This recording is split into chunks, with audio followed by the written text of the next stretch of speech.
Halos lahat ng mga ginawa namin dito sa Singapore ay nag-ride kami ng train. Ang train dito ay super convenient. Papunta kami ngayon sa Chinese Garden. Medyo malayo-layo ang lalakarin kaya nag-isip namin mag-rent ng bike. Kaso dalawa lang yung nakaya ng app namin. Dito sa bridge na to, hindi pwedeng sumakay ng bike kaya naglakad lang kami lahat. Ganito po ang buhay namin dito sa Singapore.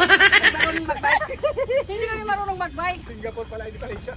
Tinutulak na lang namin ang bike. Dahil sa marami kami, hindi namin iniinda yung kapaguran. Isang taon din daw pala itong naka-construction. At ito na nga ang bumungad sa amin. Worth it ang layo ng nilakad namin. Ito naman si Ann, tour guide namin. Kapatid siya ng asawa ng pamangking ko. Dito siya nakatira kaya na-tour niya kami. Sobrang bait nilang mag-asawa. Dahil sa kanilang mag-asawa, napuntahan namin lahat ang agenda namin dito sa Singapore.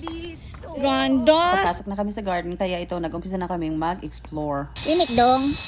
Tangso ko na si Dudong sa sobrang init. Ito na rin yung bumungad sa amin nung nakapasok na kami. Nakakatuwa yung mga lily flowers. At ang ganda ng mga historical building nila, talagang Chinese. History ang labas. Ang ganitong klaseng art building, nakikita ko lang sa K-dramas or Chinese dramas. Ngayon, ito na, in person na talaga, ang ganda. Sa mga nagbabalak pumunta dito sa Singapore, ilagay ninyo, isa sa agenda ninyo, itong Chinese garden kasi talagang super worth it yung travel. Nakating din namin ito. Hindi kayo magsisisi kapag pumunta kayo dito. Tingnan nyo si Ann, napasaw pa siya. Yung kapatid ko naman, aliw na aliw din dito. Kung nakaabot kayo sa part ng video ito, sana nag-enjoy kayo. Ito pa rin ang nakikita namin. Palabas na ito, pumunta ako sa taas, taas talaga. Thank you guys for watching!